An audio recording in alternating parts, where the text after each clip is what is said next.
analyse, décryptage de l'actualité sportive. Suivez Sport Plus avec Voltic, l'eau minérale naturelle certifiée ISO 22000.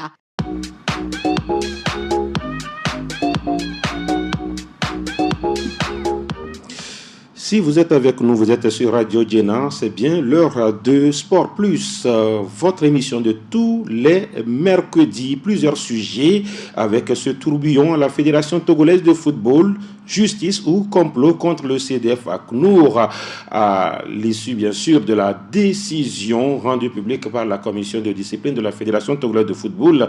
On en parle, la play-off de la deuxième division, Dito et Semassi sont en ballottage favorable. Nous évoquons également l'actualité du tournoi UFOA B qui a lieu en ce moment à Accra au Ghana. Pour en parler, deux invités en studio, Grégoire Kokou Atignon de Radio Sport FM Lomé. Grégoire, bonjour.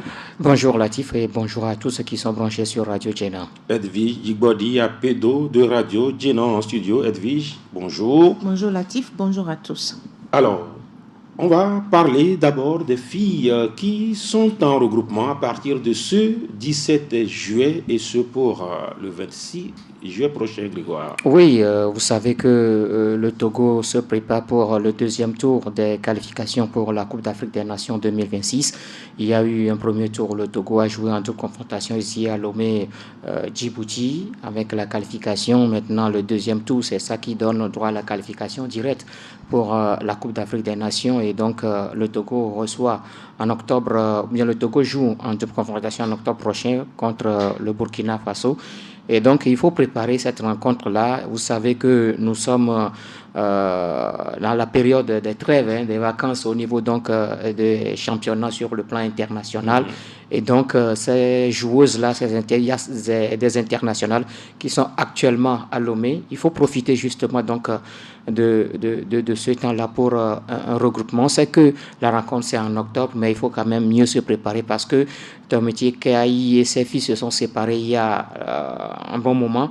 Et donc, il faut quand même essayer un regroupement pour voir la forme, jauger le niveau des unes et des autres. Et donc, c'est pourquoi ce stage est organisé.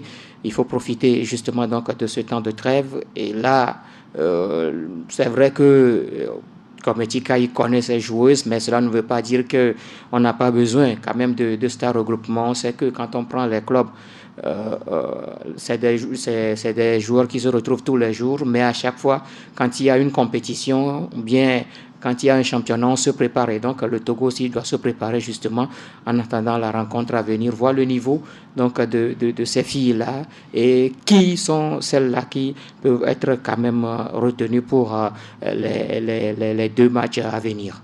Les championnats les mieux organisés sont en trêve, disait. Bon, il n'a pas précisé cela, parce que oui, au Togo, le championnat n'a pas encore terminé. La première division même de... Non, je parle de... J'ai bien dit sur le plan international. Oui, la première division du Togo n'a même pas démarré, et pourtant le Togo a des échéances. Oui, malheureusement, parce qu'aujourd'hui, je me demande quelle sera la forme des joueurs qui seront convoqués au plan local, parce que les joueuses plutôt, parce que les joueuses qui évoluent à l'extérieur ont terminé leur championnat et elles sont en vacances. C'est tout à fait normal qu'elles soient appelées à un regroupement, mais elles ont compétit. Maintenant, celles qui sont au plan local, malheureusement, n'ont pas eu cette chance ou n'ont pas encore cette chance. Elles sont à la maison. Les filles ne jouent plus depuis... C'est ce que je voulais dire. Bon, depuis 2025, elles n'ont pas joué. Hein. On est en juillet. Oui, on est en juillet, ça fait 7 mois déjà, parce que juillet est en train de finir. Aujourd'hui, c'est le 16 juillet, on est pratiquement à la fin du mois déjà, parce qu'on est à la moitié du mois de juillet. Ça fait trop long pour des footballeuses ou bien des joueuses qui ont décidé de s'intéresser au football. Ça fait trop long. Aujourd'hui, le championnat est annoncé sur le 27 juillet. Le Togo a des échéances. Le Togo doit jouer le Burkina Faso pour le dernier tour qualificatif. est-ce que le Togo, les joueuses seront vraiment en forme parce que le contingent externe n'est pas assez conséquent pour est-ce que le contingent sera suffisant pour pouvoir dire on va miser sur celles qui sont à l'extérieur parce qu'il y a des joueuses. Elles sont nombreuses maintenant. Mais il y a des joueuses, elles sont nombreuses, mais il y a certaines qui ne sont pas en forme. Qui ne sont pas en forme. Donc celles qui sont en forme, est-ce qu'elles pourront faire l'affaire? Maintenant, il y a celles qui sont au plan local sur qui on doit compter normalement. Mais qui ne sont pas en compétition. Oui, alors, et quand vous voyez un peu cette liste, vous allez comprendre que c'est celles-là qui sont actuellement à Lomé, qui sont convoquées pour ce stage-là. Parce que quand vous voyez, il n'y a pas des joueuses comme Sama Koudukalo, comme Dogli Afi Rifela, ou encore Lucie Gantim, Nathalie Badate, qui ne sont pas convoquées. Donc, et je crois que... Elles sont où? Mais elles ne sont pas revenues, elles ne sont pas là, elles ne sont pas à Lomé. Donc, je crois que le staff a profité. En France, ça ne joue plus. C'est la trêve. Voilà, mais voilà que ces joueuses-là ne sont pas là. Elles ne sont même pas convoquées. Donc, ce qui veut dire elles ne sont pas rentrées. Ce qui veut dire que le staff a quand même profité justement. Elles ne sont pas obligées de rentrer quand même. Hein. Oui, et voilà. Oui, elles ne sont pas obligées, mais là, quand on parle d'un stage, en principe, on devait également leur faire appel. Autrement dit, c'est ce que je dis. Profite de la présence justement, c'est ce que je dis. Le staff profite. Ce ne sont pas des convocations formelles. Voilà, c'est ce que je dis. Donc, le staff a profité justement de la présence de ces joueuses-là qui sont actuellement à Lomé pour quand même organiser ce stage-là. Vous savez qu'entre-temps, il y a eu un stage pour les joueuses locales. Et il y a eu quelques joueuses sur le plan international qui étaient rentrées, qui ont également participé à ce stage-là. Maintenant, il y a quand même un gros contingent qui est là. Le staff plutôt a justement voulu profiter parce que oui, le Burkina Faso, quoi qu'on dise, c'est quand même, ce n'est pas une petite équipe en ce qui concerne le football féminin. Et donc, ce n'est pas aussi une référence. Justement, oui. Donc, mais il faut quand même préparer ces deux matchs-là qui arrivent, surtout que quand on sait que cette fois le Burkina va jouer à domicile. Parce que oui, le Burkina a récupéré son stade du 4 août. Et donc, il faut quand même bien préparer ces matchs-là qui arrivent. Alors, le Togo, avec un gros contingent de joueuses qui vont venir d'Arabie Saoudite, celles qui arrivent du Congo sont libres. Oui. On finit. Elles étaient même à Lomé. C'est pourquoi d'ailleurs elles ont participé au stage organisé pour la sélection locale. C'est des filles qui n'ont plus de club maintenant. Oui, il y a Kake, Ami, Rennes, et puis il y a. Se refaire une santé. En D1, si la compétition commence. Oui. Mais pourquoi pas. Il y a la capitaine de la sélection junior du Togo, Amaïzo Chisom, qui retrouve l'équipe Fania maintenant. Oui, elle retrouve. Elle n'est pas la seule. Il y a également d'autres joueuses qui étaient. Vous savez, ces joueuses-là tapaient déjà à la porte de la sélection Fagnon, mais elles étaient quand même au niveau donc des moins de 20 ans. Je crois que les deux matchs joués par cette sélection-là lors des éliminatoires de la CAN face à la Tunisie. Je crois que ça a quand même permis justement au staff technique de voir également certaines joueuses. Je me dis qu'il y a quand même ces joueuses-là qui peuvent également jouer au niveau donc de la sélection Fagnon. Vous parlez donc de Chisom Amaizou qui est là. Je crois qu'il y a aussi Bajam qui aussi se retrouve donc dans ce lot convoqué justement pour ce stage-là. Je crois que c'est bien parce que oui, c'est une opportunité. On sait qu'aujourd'hui, Sonia Zotepe est passée par là. Il y a Kayaba Tatiana qui aussi était donc du côté des moins de 20 ans qui se retrouve. Et donc, je crois que c'est une très bonne chose parce que aujourd'hui, on n'a pas de joueuses en tant que telles. Et donc, si ces joueuses-là tapent à la porte de la sélection Fagnon, il faut quand même leur ouvrir cette porte-là. Le stage va finir le 26, le championnat démarre le 27. Est-ce que ce n'est pas trop limite pour les filles qui doivent retourner en club, par exemple? Les filles, il y a des joueuses d'Asco, par exemple, de Cara, qui seront là. C'est limite, mais je pense que si les clubs ont besoin de ces filles, elles vont devoir partir. Parce que le championnat est primordial. Ici, le staff technique des éperviers veut profiter des vacances de certaines internationales pour faire quelques ajustements ou quelques retouches au niveau de son système, de son jeu, d'observer aussi certaines joueuses. Donc, si les clubs ont besoin de ces joueuses et si le championnat tient sur le 27, je pense qu'elles vont devoir quitter. Vous avez des doutes?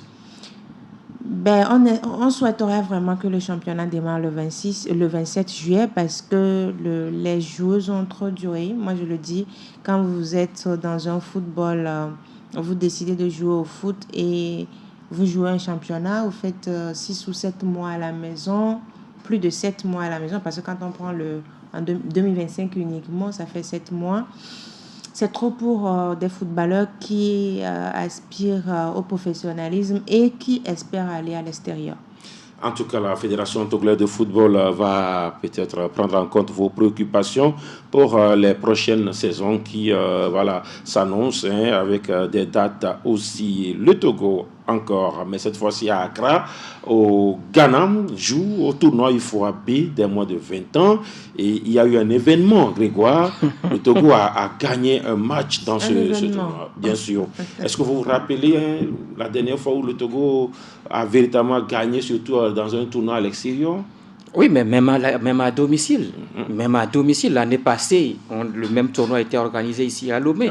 Le Togo s'est sorti avec 2 nuls et une défaite. Il fallait gagner un dernier match face au Ghana pour se qualifier. Le Togo a mené au score, mais a été rattrapé. Et donc, le Togo n'a plus gagné. Pour ce qui concerne ce tournoi-là, ça fait longtemps. Je ne me rappelle plus de la première victoire. Peut-être qu'Elvige va nous rappeler une date. Mais là, quand on voit ce tournoi, le Togo qui a réussi quand même à battre le Burkina Faso. C'est un signe déjà par rapport aux filles aussi qui vont jouer contre le Burkina Faso. On attend de voir. On attend de voir. Mais seulement ce qu'il faut quand même noter est que à chaque fois vous allez à ces compétitions, les mêmes adversaires vous gagnent. Je parle du Niger. Le Niger à Lomé ici a tenu tête au Togo. C'était difficilement. Le Togo a arraché même le match nul face au Niger ici à Lomé au stade de Kégué. De partout. Et que on se retrouve encore avec le même Niger, le Niger qui bat le Togo. On n'a jamais réussi à marquer donc dans ce match. On encaisse un but bête parce que là, oui, un corner qui est arrivé, le portier qui fait une mauvaise lecture, qui derrière lui avait quand même l'adversaire, l'attaquant qui reprend la balle dans le but et après on a couru. Quand vous écoutez l'entraîneur à la fin, il dit qu'il est satisfait du jeu de son équipe alors que l'équipe a perdu. C'est la défaite qui fait mal ou c'est le pays qui a battu le Togo qui vous Non, ce n'est pas le pays, mais le fait de se faire battre à chaque fois, de se faire tenir, de se faire battre par le même pays. Pas les mêmes adversaires. À chaque occasion, chaque fois, les mêmes adversaires vous tiennent tête. Je me dis que mais finalement, qu'est-ce que vous faites chez vous? Parce que oui, vous vous rappelez des moins de 17 ans ici à Lomé où le Togo difficilement avait battu le Niger chez les moins de 17 ans, l'année où finalement on a sanctionné le Togo. Le Togo n'a plus joué donc le prochain tour donc, de cette compétition. Mais quant à en ce qui concerne les moins de 20 ans, chaque fois que le Togo va à ces compétitions, les mêmes adversaires, on se retrouve. C'est les mêmes adversaires d'ailleurs, parce que quand on prend l'UFOA-B, c'est 7 équipes. Et donc, ce qui veut dire que les mêmes équipes se retrouvent pratiquement chaque année. Mais quand à chaque fois, ces équipes-là vous gagnent, c'est comme si chez vous ne faites rien. Est-ce que vous faites quelque chose au pays? Non, mais dire qu'on ne fait rien, on prépare quand même. Qu'est-ce que vous faites? Oui, vous avez préparé quoi? Justement, le problème qui se pose, c'est qu'on n'organise pas de compétition. On n'organise pas de compétition de jeunes. Mais là, à chaque fois, c'est les compétitions-là qu'on organise. Les moins de 17 ans, les moins de 20 ans et les filles. Entre-temps, il faut organiser la compétition pour la sélection locale. Mais ça, c'est mis de côté. On opte pour les jeunes. Mais voilà qu'au Togo, on n'organise pas de compétition. Voilà pourquoi, d'ailleurs, pour faire la sélection, c'est un peu difficile pour le staff technique. Il faut un regroupement quelque part ou bien un test pour choisir les joueurs ou surfer sur les compétitions organisées par des centres de formation pour choisir des joueurs. Et ces joueurs-là qu'on retrouve, qu'on prenne en équipe ou bien dans les championnats, ils ne sont pas nombreux. Ils ne sont pas nombreux. Aujourd'hui, ce qui fait un peu la force de cette équipe, c'est qu'il y a quand même, il y a de cela 1 an, il y a certains qui étaient déjà là. Quand vous prenez Salou Nader, et quand vous prenez Glomarius, malheureusement, lui, l'année passée, il était blessé, il n'était pas là. Il y a d'autres joueurs, Kolani, Baboulin, qui se retrouvent également donc, au sein de cette équipe. Je crois qu'il y a quand même un noyau qui était là l'année dernière. Aujourd'hui, c'est ça qui fait un tout petit peu la force de cette équipe. Au milieu de tous ces problèmes, ce qu'il faut retenir, c'est cette victoire du Togo dans ce tournoi. Ça fait longtemps, une éternité, que le Togo n'a plus gagné dans ce genre de compétition. Je pense que c'est une bonne chose parce que il y a un travail qui se fait depuis quelque temps avec la sélection U20. Ça fait 3 fois que le Togo participe 2023, 2024 et maintenant 2025. On était en 2022. Ça fait plus de 3 fois. Il faut parce que je me rappelle que le Togo avait déjà organisé, à l'époque, c'était paix à son âme, Yvi Ekwevi qui était sélectionneur d'un moins de 20 ans. Donc, pour le FOAB, oui. Ça fait très longtemps. Ça fait longtemps. Avant, il y a eu U17, il y a eu U20. Oui, avant, il y a eu le Sénégal et le Mali qui ont participé. Mais depuis un moment, surtout que l'UFOA a décidé donc de scinder à UFOA A et UFOA B. Je crois que ça fait déjà 3 fois successifs que ces équipes... Je parlais de UFOA B. Ça fait 3 fois, ça 2023, 2024 et maintenant 2025. C'est bien déjà de gagner. Et ça fait une victoire sur les 3. C'est bien déjà de gagner après 3 participations. C'est déjà bon. Maintenant, après une défaite face au Niger à 1-0, même si dans le fond, on a eu quelques doutes parce que sur le terrain, c'était pas vraiment ça. Et Grégoire l'a dit tout à l'heure, le Niger a été toujours un problème pour le Togo. Maintenant, face au Burkina Faso, les éperviers U20 ont réussi à s'imposer grâce à Glomarius.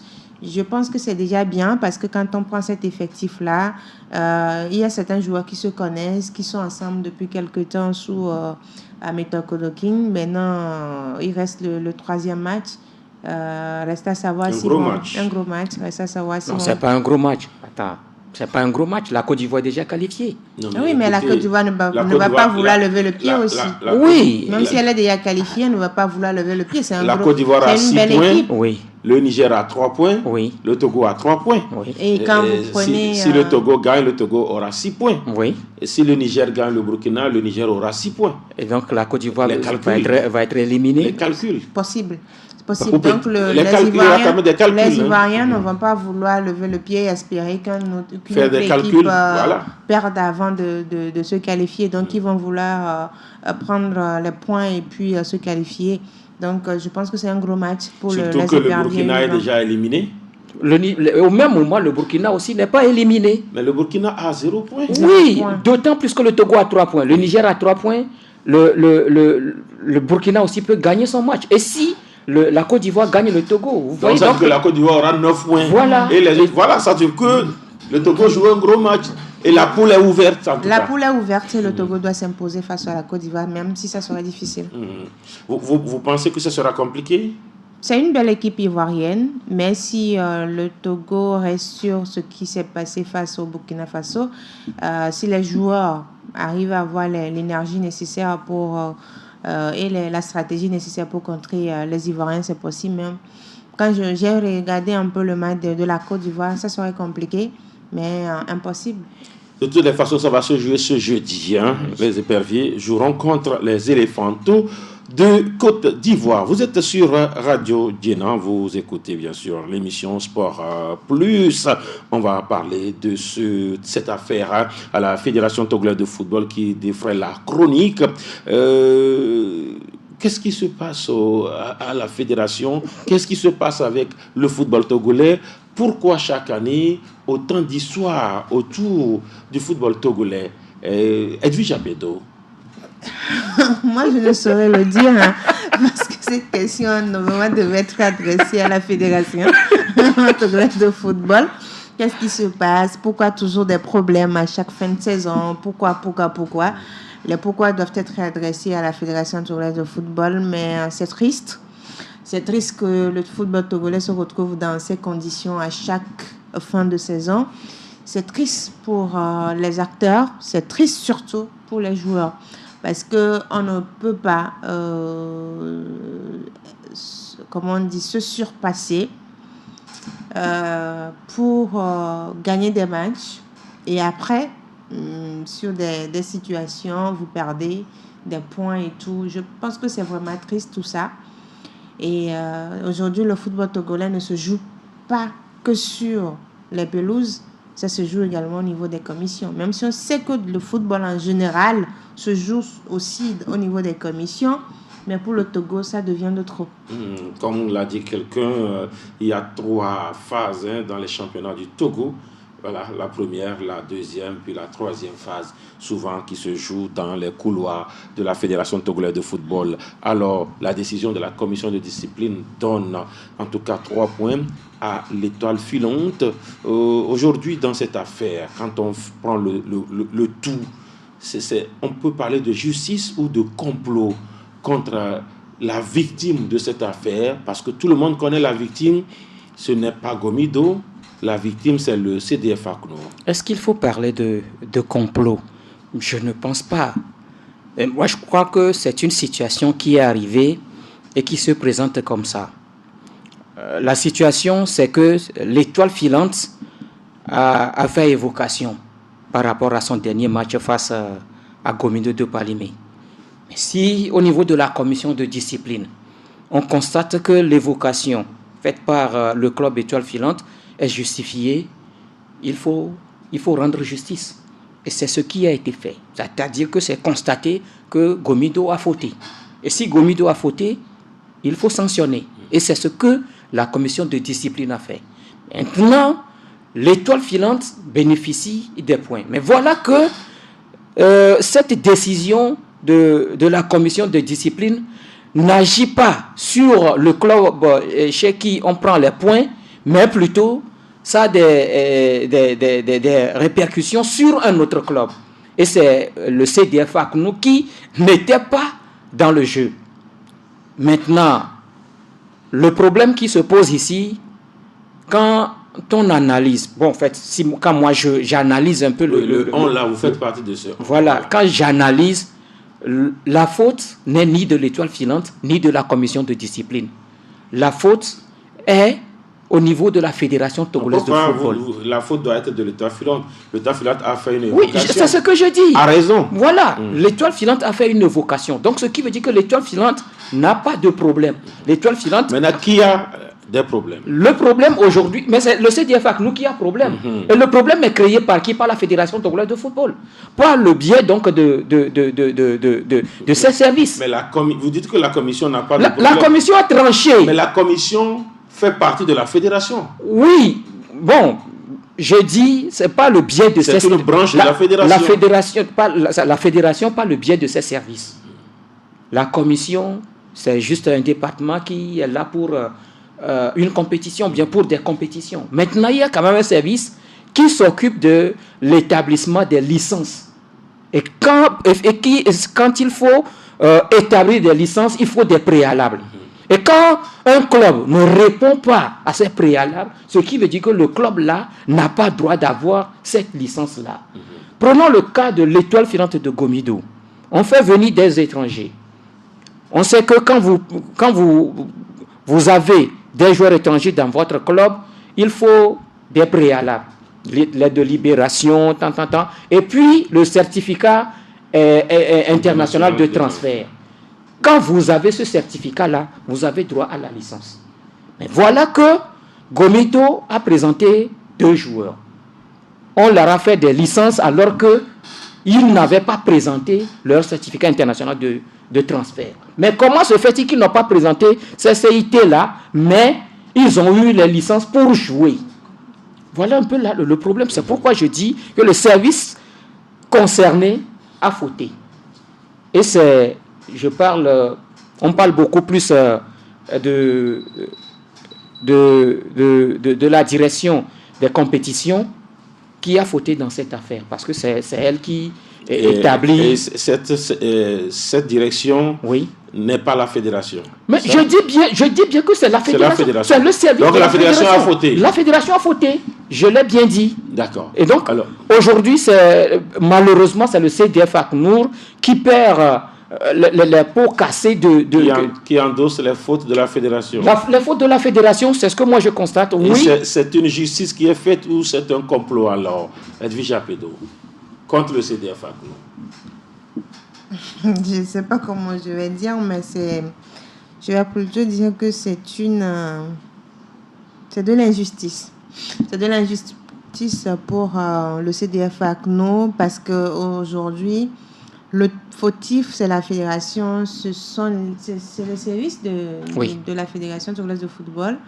Parce qu'on ne peut pas établir une licence pour un joueur qui est étranger sans recevoir son CIT, sans voir sa lettre de libération. Et donc, si on a réussi à établir des licences à ces joueurs, ça a dit qu'il y a fraude au niveau des services de la Fédération togolaise de football. Et ces fraudes aujourd'hui posent problème parce que ACNO n'a pas demandé que la fédération, qu'il y ait fraude au niveau de la fédération. Ou bien qu'il y ait négligence au niveau de la fédération. Parce que, comme on le dit, au niveau, si on prend l'exemple de la HAC, pour établir nos cartes de presse, si tu ne mets pas le diplôme de journaliste, si tu ne mets pas le diplôme, parce que c'est Bac plus 2 minimum ou licence minimum, si tu ne le mets pas, tu n'as pas la carte de presse. La HAC t'appelle pour dire tu complètes le dossier ou ça, tu n'as pas la carte de presse. Par exemple, au niveau des médias pour les autorisations de la récépissé, si vous ne mettez pas la liste et les cartes de presse, les copies des cartes de presse de votre personnel, des journalistes, il y a un taux, vous ne recevez pas d'autorisation. Ça, c'est normal. C'est la même chose au niveau des services de la fédération. On dit, pour avoir une licence en tant que joueur étranger, il y a des critères. Dès que vous ne l'avez pas, ou bien vous ne respectez pas ces critères, vous n'avez pas la licence. Et donc, s'il y a eu délivrance de licence jusqu'à utilisation de ces licences, qui a délivré? La personne qui a délivré, c'est la fédération.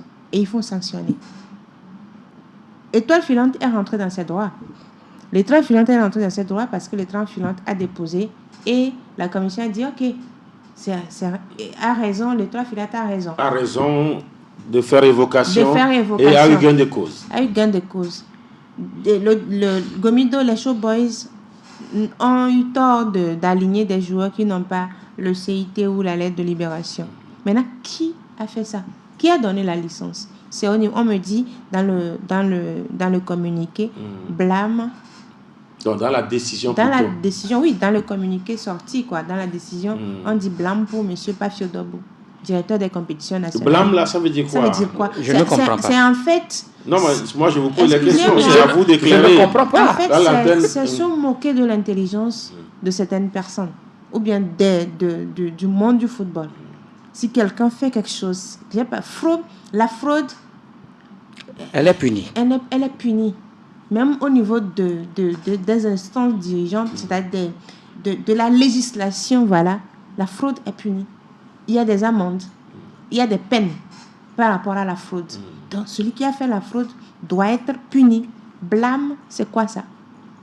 Maintenant, tout ça mis ensemble. La punition, c'est d'envoyer le CDF Agno en deuxième division. Le CDF Agno ne doit pas aller en deuxième division. Parce que ce n'est pas le CDF qui a demandé à ce qu'on délivre des licences à des joueurs qui n'ont pas rempli tous les critères, en fait, qui n'ont pas amené ou bien à des clubs, excusez-moi. Ce n'est pas le CDF Agno qui a demandé à ce qu'on délivre des licences des joueurs à des clubs qui n'ont pas non qualifiés. Ce n'est pas le CDF qui a demandé cela. Et dans le communiqué sorti par le CDF ACNUR le 14 juillet dernier, ils disent qu'ils ne sont concernés ni de près ni de loin à ces insuffisances administratives qui opposent deux clubs et bien sûr peut-être une troisième partie, la Fédération togolaise de football. Oui, vous l'avez bien dit, insuffisance administrative. Vous l'avez dit. Et c'est ça. Donc, en principe, ce n'est pas quelque part. En principe, le CDF... Ils ont dit insuffisance, c'est moi qui ai parlé d'insuffisance. Ils ont parlé de problèmes administratifs. Oui. Voilà. Et donc, c'est le mot qu'ils ont choisi. Ce n'est pas CDF ACNU qui doit être victime de ces insuffisances-là. Et donc, ce qui veut dire que la Fédération togolaise de football doit décider du sort de CDF ACNU. Aujourd'hui, nous constatons que la décision de la commission de discipline décide du sort de... Mais la commission n'a pas décidé. Oui, mais c'est la décision. C'est une analyse une déduction par analogie. C'est-à-dire, si l'Étoile filante gagne 3 points, ce qui veut dire que dans le classement, va passer devant le CDF ACNUR. Et la fédération n'a pas encore sorti son classement. Hein? Oui, mais quand déjà, quand on dit que cette décision de la commission de discipline profite à l'Étoile filante, aux dépens du CDF ACNUR, ce qui veut dire que chacun a déjà une idée sur le classement. Même si aujourd'hui la fédération... Mais attends, la commission de discipline a décidé. La fédération ne va pas sortir... Mais elle ne décide pas en dernier ressort aussi. Oui, mais il y a la commission de recours. Mais la fédération ne va pas faire un autre classement par rapport à ce que nous voyons aujourd'hui. Donc, si la fédération doit sortir un classement aujourd'hui, l'Étoile filante passe devant le CDF ACNUR. Mais ce n'est pas... C'est-à-dire que le CDF ACNUR n'a pas voulu être à cette position-là. Sur le terrain, le CDF ACNUR est devant l'Étoile filante. Maintenant, ce qu'il faut faire pour dédommager le CDF ACNUR, il faut le faire. C'est une victime collatérale, c'est ça? Non, mais il faut faire tout pour dédommager le CDF ACNUR. Et qu'est-ce qu'il peut se faire pour dédommager le CDF ACNUR? La décision revient à la fédération. Parce qu'ici, il y a une faute grave qui a été commise. Donc, il faudrait que... Pas la fédération. Pas la fédération. Quand on dit service de la fédération, on dit que c'est un service de la fédération. Imaginez, j'ai parlé du fait tout à l'heure de la HAC. Oui. On me délivre une autorisation sans les cadres de presse des journalistes, alors que c'est bien mis dedans. Même au niveau du code de la presse, voté par l'État togolais, on a bien mis. Si tu n'as pas un diplôme, tu n'as pas le niveau, on te délivre une carte de presse. Il y a une situation qui se présente, le journaliste est confronté à la situation. On va, on cherche, on se rend compte que le journaliste a la carte de presse. Il a trouvé ça où? Voilà. Alors qu'il ne remplit pas les conditions. On attaque qui? C'est la HAC qu'on attaque. C'est-à-dire c'est la HAC qu'on attaque. Pourquoi le journaliste a reçu la carte de presse alors qu'il ne remplit pas les conditions? On attaque le journaliste aussi, hein? Oui, c'est ce que je dis. Oui. Et ici, il va dire comment il a fait pour pouvoir glisser son dossier. Ici, Gomido, apparemment, n'a pas de souci. Non, mais Parce que même quand Gomido perd les 3 points, oui, Gomido n'a pas de souci. Alors ici, ma question. Que dit le règlement de la compétition? Il dit quoi ce règlement? Je n'ai pas lu le règlement. Vous devriez le lire, non? Oui, mais c'est l'Étoile filante qui a fait évocation. L'Étoile filante a fait évocation, a eu gain de cause. Il n'y a plus aucun autre club n'a porté de plainte auprès donc de la fédération toujours par rapport à Gomido. En principe, s'il y a eu évocation, la Fédération togolaise de football doit également se saisir de ce dossier-là pour voir ce qu'il faut. Je crois que le problème s'est déjà posé ici au Togo avec le cas Oblité Mensa. Mais sauf que les tests ont été revus. Il n'y a plus d'évocation générale maintenant. Voilà. Maintenant, donc, ce qui veut dire... Lorsqu'un match est homologué, c'est-à-dire après 15 jours, c'est fermé. On ne revient plus là-dessus. Après 15 ou 30 jours, donc, le match est fermé, verrouillé. Voilà, donc ce qui veut dire qu'on ne revient plus là-dessus. Même si vous faites jouer un Israélien, vous voyez un peu ce qui se passe. Vous avez vu la décision de la commission de recours dans l'affaire ASCO-ASK. Vous avez vu? Alors que Doumbé de Mango, selon les informations aussi, avait émis des réserves justement par rapport à la même situation. Mais seulement que la commission de discipline avait débouté Doumbé. La commission de discipline avait débouté également ASCO. C'est la commission de recours qui est venue maintenant mettre ASCO dans cette loi. Est-ce que Doumbé a fait un recours? Voilà, c'est ce que je dis. Doumbé justement n'avait pas fait de recours. C'est pourquoi Doumbé n'a pas... Et aujourd'hui, pensez-vous voir Gomido faire... recours dans cette décision qui ne l'inquiète pas. Parce que même quand Gomido perd 3 points, Gomido n'a pas de souci au classement. Bon, je pense que Gomido peut faire et ne pas faire. Si Gomido n'a pas les documents nécessaires, ils ne feront pas. Mais ici, moi, je me dis, il faut un moment parce qu'il se dit aussi, ça, ce n'est pas... C'est aussi des hypothèses ou des interprétations. Il se dit aussi qu'à un moment donné, en tout cas, un enregistrement provisoire, à un moment donné, devient automatique. Est-ce que Gomido ne peut pas aussi surfer sur cette hypothèse pour attaquer la décision de la commission de discipline au recours. Latif. Gomido a tous les moyens aussi pour attaquer la oui, décision. Oui, mais est-ce que c'est parce que, oui, on sait qu'un enregistrement provisoire qui a duré peut devenir définitif, c'est pour ça qu'on n'a pas amené les CIT. C'est pour ça qu'on n'a pas amené les CIT. On n'a pas amené les CIT, mais on a délivré des licences à ces joueurs. Il y a eu du faux. Il faut que Gomido reconnaisse qu'il y a eu du faux. Et si on va même jusqu'à sanctionner le directeur des compétitions... On ne l'a pas sanctionné. On parlait de blâme. Bon, s'il a été cité dans cette affaire, on l'a blâmé. S'il a été blâmé, ce qui veut dire qu'il y a eu du faux dans la procédure de l'établissement de cette licence-là. Ce n'est pas parce que ça a duré dans le système qu'il faut dire que non, qu'en principe, on ne devait pas être sanctionné. S'il y a eu du faux, il y a eu du faux. Est-ce que ça a été fait à dessein pour peut-être... voilà, parce qu'il se dit que plusieurs clubs sont dans ce cas, sauf que c'est le cas Étoile Filante Gomido qui est mis à jour. Est-ce que ça a été fait à dessein? Ma question revient.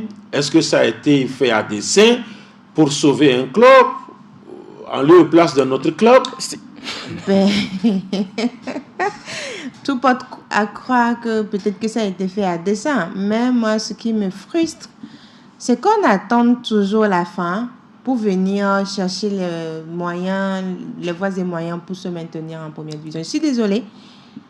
L'Étoile Filante n'a pas été bonne sur le terrain. Je parle de l'équipe. Elle devait gagner certains matchs qu'elle n'a pas gagnés. Elle a passé beaucoup de temps à savourer la montée en première division. Elle a perdu son staff technique qui l'a fait venir en première division. Je ne sais pas pourquoi, parce que l'entraîneur est descendu du bus, c'est ça. Mais attends, personne ne dort en bus. Non, tout le monde doit, quand on monte dans un bus, on doit descendre du bus. Je pense qu'il y a eu une mauvaise préparation où l'Étoile Filante ne s'est pas bien préparée pour attaquer la première division. Et cette situation leur a été une surprise pour l'équipe.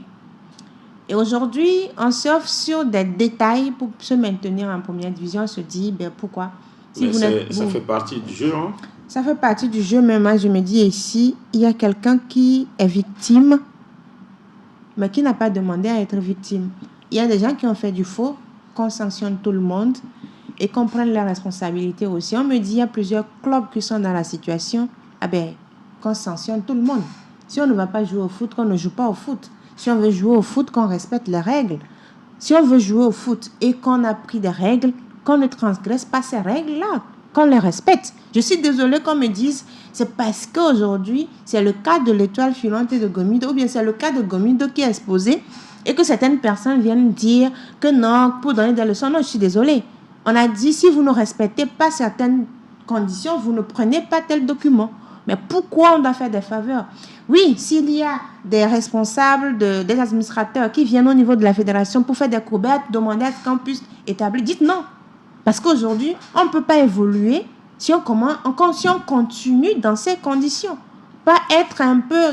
On est trop laxiste dans la gestion administrative. Oh, je suis désolée, moi je ne veux même pas qu'on me dise tel club, telle division vient de supplier. Les règles sont claires. Si, avant de commencer le championnat, on se rend compte que plusieurs clubs n'ont pas pu rassembler tous les documents nécessaires pour établir des licences à leurs joueurs, qu'on reporte le championnat ou que le championnat ne se joue pas. Je suis désolée, mais on ne va pas continuer comme ça.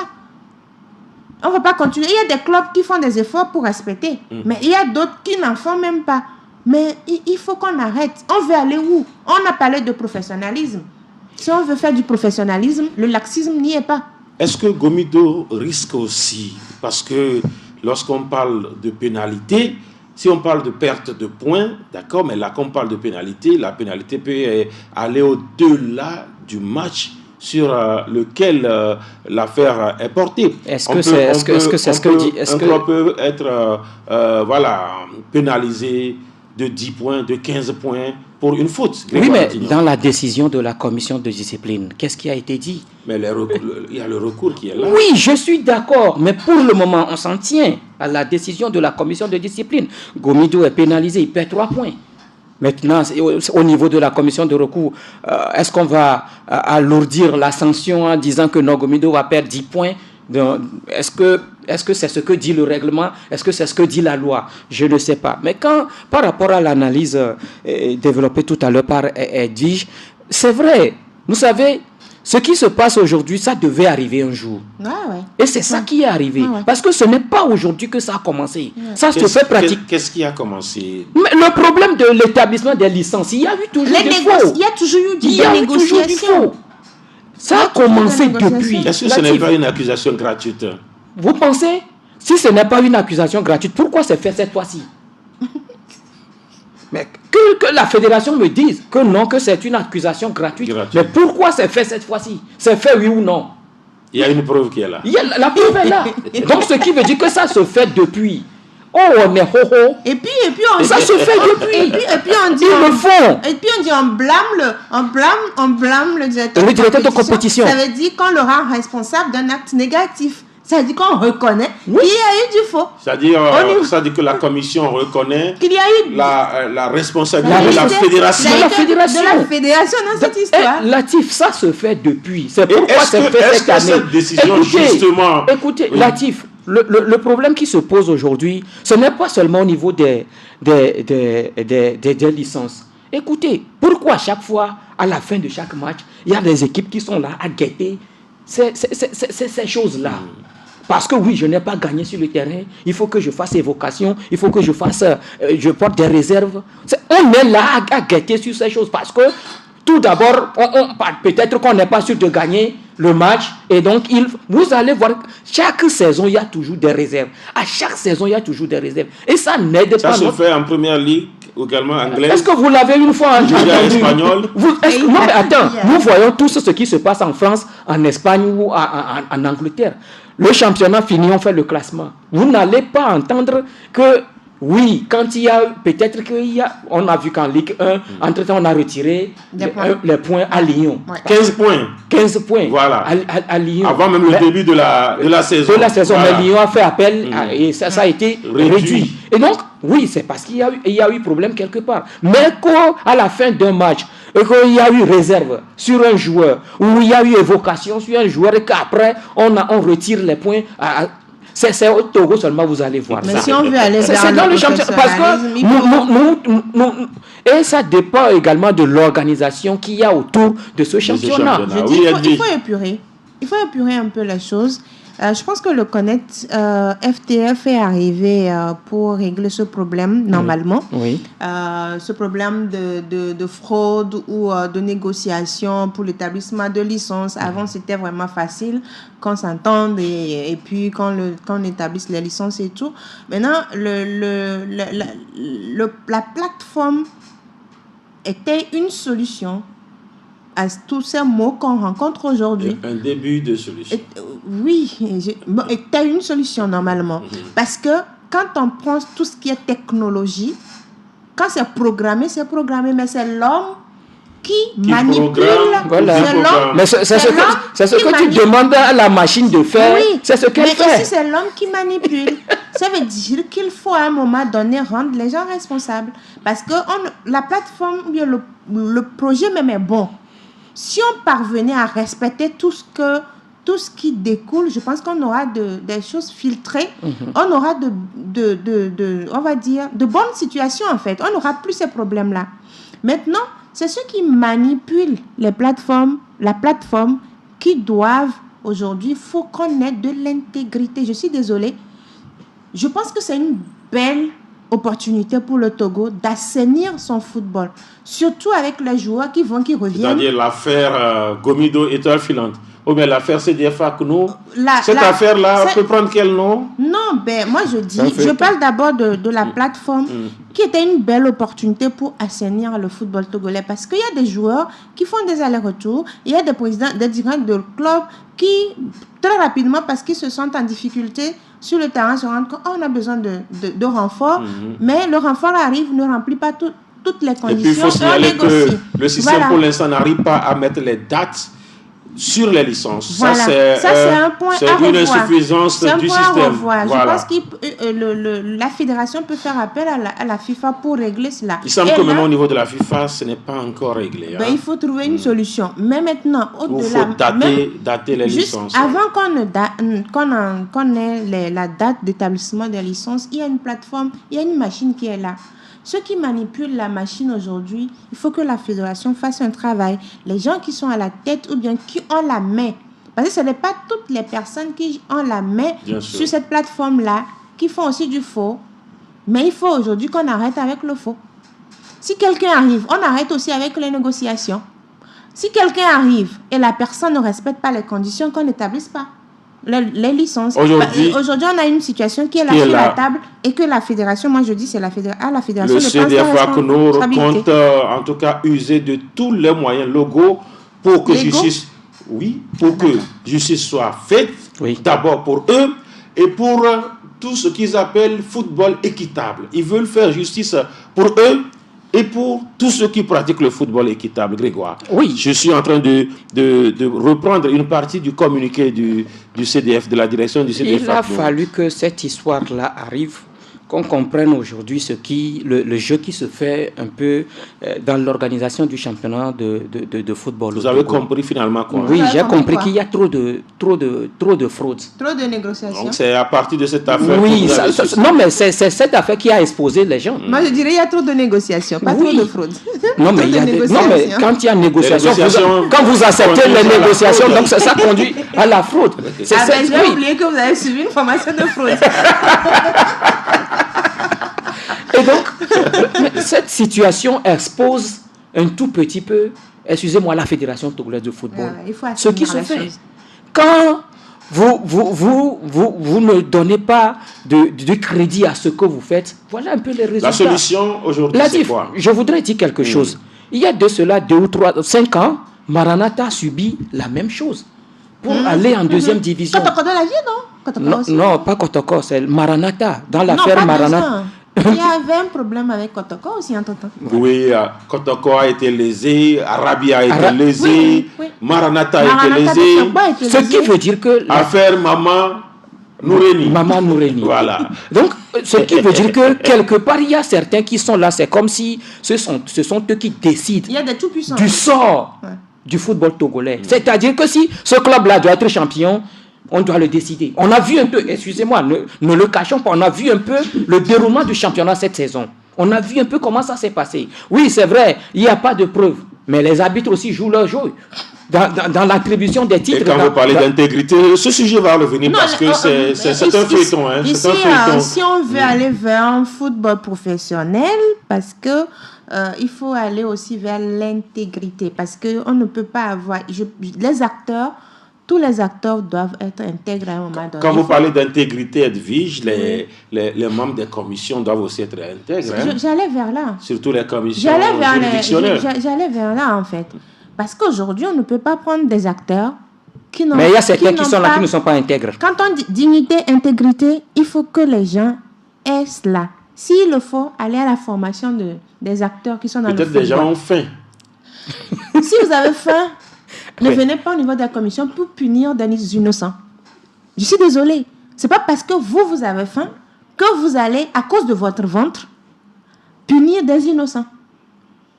Si vous décidez, vous acceptez, vous déposez votre candidature pour une commission, il faut de l'intégrité. Et je pense que la fédération aussi, pour les prochaines mandatures, doit aller vers, comment on appelle ça là ? Pour nommer une personne, il y a l'enquête de moralité. Voilà. Doit aller vers... Non, mais quand on est homme de droit, c'est qu'on est un homme de droit. Non, mais même si il y a des hommes de droit qui ne sont pas intègres. Parler du droit, hein. Je suis désolée, mais il y a des hommes... On dit que vous êtes homme de droit. Non. Donc, mais il y a Meshak Nyang qui fait une émission de droit, mais il y a des hommes de droit qui ne sont pas intègres. Elle est d'accord avec moi. Je dis, il faut aller vers l'étude des profils. Ne pas prendre des profils parce qu'on se connaît. Ne pas prendre des profils parce qu'on sait qu'on peut manipuler. Ne pas prendre des profils fragiles. Parce qu'il faut des gens intègres à la tête des commissions qui décident du sort des différents clubs et des joueurs. Si on ne l'a pas, non, on aura toujours des problèmes. Il ne décide pas du sort des clubs, mais il décide du sort du football togolais. Bon, parce que là, nous parlons du football. Si on n'a pas cette intégrité, le problème, là, nous pensons que l'affaire là, c'est seulement au Togo. Alors que cette affaire est déjà sur le plan international. Le CDF ACNUR compte aller même jusqu'au tribunal. Ils tiennent une conférence de presse ce mercredi à leur siège. Vous savez, ils ont 2 sièges. Un siège à Bafilo et puis un autre à Lomé. C'est un club quand même semi-professionnel qui est en train d'être... Moi, je regarde un peu la frustration des joueurs. Regardez les derniers matchs où même Jules Aziamale a été blessé. Avec des joueurs qui se battent. Ici, ce n'est pas une question de je suis pour tel club ou je suis contre tel club. Non. C'est la vérité en fait. Ressortons les choses, quoi. Voilà. ACNUR doit rester en première division. Je n'ai pas dit ça. Que la fédération prenne sa responsabilité. Doit rester en première division. ACNUR, tout le monde doit rester en première division. Doumbé doit rester en première division. Tout le monde doit rester en première division. C'est la moindre des choses, c'est ça? Mais c'est pas nous qui décidons, c'est la fédération. C'est pas nous qui décidons. On a eu à jouer un championnat d'apaisement dans ce pays. Et donc on peut encore le jouer. Le jouer encore, ce n'est pas un problème. Ce n'est pas encore un problème. Vous avancez de 2 pas et puis vous reculez de 10 pas, en tout cas. En fait, je ne dis pas à la fédération de faire ce que je dis. Le dernier sujet évoque les playoffs. Que la fédération pleine, à partir de cette situation, prenne sa responsabilité. D'accord. Les playoffs, avec Dito et Semassi qui sont en ballottage favorable aux sorties de la phase aller, puisque ça va vite, hein. On l'a dit, ce sont les rusés, ce sont les chanceux. Après 2 mois, c'est la phase aller, encore la phase retour. Mais pour l'instant, si le championnat s'arrête là, Dito, Semassi seront en première division. Il fallait dire déjà à la fin de la phase régulière que Dito et Semassi sont en première division et puis c'est tout. On n'allait même plus jouer ce tournoi qu'on joue aujourd'hui. Et à Gaza, Dito, et à Gaza, Maranatha, et Escosa, ils feront quoi? Ils ont occupé quel rang? Bon, maintenant, les playoffs, oui, ça se joue. Aujourd'hui, c'est Dito et Semassi. Je me dis que la hiérarchie est toujours respectée. On a vu ce que les 2 clubs ont fait à la fin de la phase régulière. Aujourd'hui, on voit un tout petit peu également les places que ces 2 équipes occupent. Dito, dans la poule A, occupe la première place avec 4 points. Semassi occupe la première place dans la poule B avec 4 points également. Après 3 matchs, 3 journées. Après 3 journées, j'allais dire. Donc, je me dis que oui, ce n'est pas encore fini. Il reste encore 3 journées à jouer et pour connaître véritablement ces clubs-là qui vont... Autrement, il reste 2 matchs pour chacune des et je crois que c'est des opportunités encore pour ces deux formations-là. C'est Massi qui va recevoir à la maison, qui va d'abord sortir, et ensuite recevoir à la maison. Il va falloir qu'à la prochaine rencontre, la prochaine sortie. Même chose pour Dito, hein? Oui, il va sortir aussi avant de recevoir. Le prochain match, le match qui vient, c'est Massi va à Kara chez US Koza et négocier un bon match. Même avec un match nul, c'est Massi peut tranquillement préparer sa dernière journée. Sa finale à la maison. Maintenant, du côté de Dito, je crois que c'est quand même bien pour également le club de l'armée. Surtout la victoire que l'équipe a eu dimanche dernier chez Agaza. Je crois que c'est bon pour le dynamique togolais. Maintenant, il faut aller mieux négocier également la prochaine journée. Ils seront à Womé, je crois que c'est l'autre semaine parce que dimanche. Non, pas ce dimanche. Dimanche, c'est Agaza qui reçoit Maranatha. Bien sûr, et donc, bien sûr. Il se sera le mercredi prochain. Donc, il faut que Dito aille à Womé faire un bon match. Mais ça dépendra également du résultat du prochain match de Maranatha de Fiokpo à Lomé. Semassi a fait quand même qu'est-ce qu'on dit là? C'était une réaction parce qu'une défaite éliminerait directement Semassi. Ah oui, tout à fait. Je pense que les guerriers de Tchaoudja ont compris qu'il fallait gagner ce match pour se relancer. Maintenant, connaissant les contre-performances et les performances des guerriers de Tchaoudja, je pense que l'analyse de Grégoire, je suis plutôt contre. Je pense qu'ils doivent aller chercher une victoire pour cette journée. Il gagne à Kara. Puisque Semassi a toujours du mal cette saison, Semassi a du mal à gagner à domicile, peut-être perdu. Parce que souvent à la maison, c'est trop de pression. C'est trop de pression. Et donc, je pense pense que le match qui doit être une finale pour le Semassi, ce sera ce match-là, match à Kara. Et donc, il faut négocier correctement ce match, gagner, ne pas s'attendre à un match nul et venir maintenant négocier sous pression le match à nul oui, voilà. Pour passer. Bon, mais Semassi quand même a les cartes en main, non? Semassi a les cartes en main. Semassi décide de son sort. Personne ne doit décider du sort de Semassi. Donc c'est lui qui peut décider de rester ou de monter. Parce que quelqu'un exige l'analyse. Oui, si Semassi va et gagne le dimanche US Koza, Semassi aura 7 points. Et pendant ce temps, Kakad va également jouer. Kakad va jouer. Si Kakad gagne comment la personne US Koza, Kakad aura 6 points. Et à la dernière journée, un nul. D'un nul. Mais attention, ce nul qu'il faut chercher, il faut le chercher à tout prix. C'est mieux de chercher un nul qu'une victoire, non? Un nul. Oui, mais je crois que le mieux, c'est d'aller chercher la victoire. Et là, vous serez beaucoup plus tranquille. Oui, mais c'est toujours mieux de chercher un point en gagnant. Oui. De gagner coûte que coûte avant de passer. Juste, oui. Ben, puisque si Semassi gagne US Koza, donc Semassi qui aura 7 points, même si Kakadel gagne et qu'à la dernière journée, ça doit être une finale, il va falloir que Semassi négocie bien ces 2 matchs qui arrivent pour être tranquille. De toutes les façons, Semassi à l'écart, soit vous montez, soit vous restez en D2. C'est tout. Quelle que soit la situation. Oui. Voilà. Donc, Agaza n'a pas aussi dit son dernier mot. Oui, mais là, Agaza aussi est obligé de gagner ces 2 matchs. Bien sûr. Et ça va être compliqué. Ça va être compliqué. Mais c'est réalisable, non? Oui, c'est réalisable. Quand vous voyez un tout petit peu, on sait qu'à Gaza, les phases retour, Gaza joue bien les phases retour. Voilà. Et là, c'est les phases retour qui vont démarrer. Les phases retour. Il faut forcément gagner dimanche face à Maranatha pour espérer une finale. Sur terrain neutre. Parce que pour moi, TV sera terrain neutre. Face à Dito. Oui, c'est terrain neutre, mais tel que Dito est allé battre à Gaza à domicile, il va falloir qu'à Gaza sorte un autre jeu. Parce que Dito a étudié le jeu d'Agaza et a su mettre quand même un dispositif en place qui a dérangé. Vous avez compris quoi? Vous étiez au terrain. Cette défaite d'Agaza à domicile. Je pense qu'il y a eu trop de pression au niveau des Verts de Tokoin. J'ai compris que Agaza est tombé dans le jeu du Dynamique togolais. Et j'ai compris qu'Agaza qui a bien, comment on dit, sur les 2 derniers matchs était bien, sur même les derniers matchs de la phase régulière également, était une équipe très joueuse. Face au Dynamique togolais, Agaza même s'est tiré une balle et a perdu ce match 2-0. Parce que dès le début, on connaît le système des militaires, c'est mettre la force, aller par gelon. Et Agaza aussi rentrer dedans. Alors qu'il fallait poser le ballon, circuler, fatiguer un peu l'adversaire parce qu'ils vont courir à chercher la balle et puis vous allez, après, lorsque vous allez les émousser, vous allez profiter de cette fatigue-là pour vous imposer. Mais les Verts n'ont pas réussi à le faire et finalement, ils perdent le match. Maintenant, il y a 2 matchs à gagner. Si les Verts veulent revenir en première division, s'ils ne gagnent pas, ça serait difficile. C'est 2 matchs parce qu'il n'y a pas de question de match nul, non. Et maintenant, il y a un match face à Maranatha. Bien sûr. Dimanche, à Bonsimé. À Bonsimé, Bonsimé, c'est déjà une défaite face au Dynamique togolais, mais face à Maranatha, il faut gagner. L'autre match aussi, il faut gagner l'autre match. Sinon, Agaza doit dire... Ce sera à peine perdu.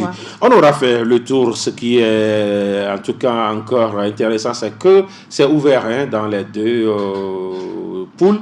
Aucune équipe n'est qualifiée, aucune n'est éliminée, mais des équipes sont en pôle position. On a fait le tour. Merci Grégoire Kokou à Signon. C'était un plaisir. Merci Dviji Bodi à Pido. Merci à tous ceux qui nous ont suivis. On se prend rendez-vous forcément le mercredi prochain, mais n'oubliez pas le mag des sports qui vous retrouve vendredi. Bye bye. C'était Sport Plus, votre débat sportif avec Voltic, l'eau minérale naturelle certifiée ISO 22000. Émotion, action,